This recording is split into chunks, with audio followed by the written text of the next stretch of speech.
Magandang araw Pilipinas.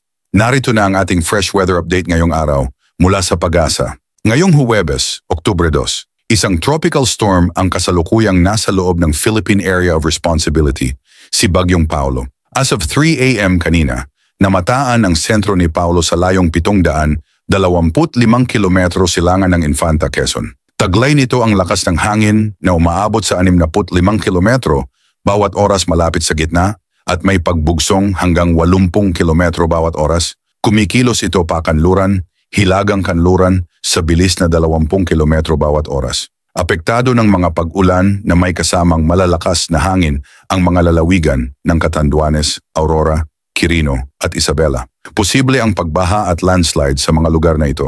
Samantala, dala naman ng trough ng bagyo, makakaranas din ng mga kalat-kalat na pag-ulan at thunderstorms ang Metro Manila, Cordillera, Calabarzon, Cagayan Valley, Bicol Region, Nueva Ecija at Bulacan. Posible pa rin ang flash floods o landslide. Sa natitirang bahagi ng bansa, asahan ang bahagyang maulap na kalangitan na may tsansa ng localized thunderstorms. Hindi ito kasing tindi, pero posibleng magdulot ng biglaang pagbaha sa mga low-lying areas. Para naman sa lagay ng karagatan, pinapayuhan ang mga mangingisda at maliliit na sasakyang pandagat na maging maingat.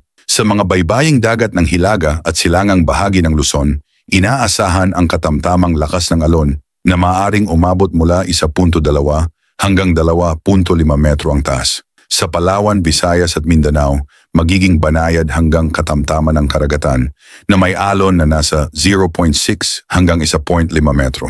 Ganon din ang inaasahan sa iba pang bahagi ng Luzon. Bagamat hindi pa mapanganib para sa paglalayag, ipinapayo pa rin ang pag-iingat lalo na kung may kasabay na thunderstorm. Pasuyo ng like at subscribe bilang suporta sa ating channel, PWD. Ang ulat panahon na hindi kaiiwan, rain or shine. Ingat Pilipinas!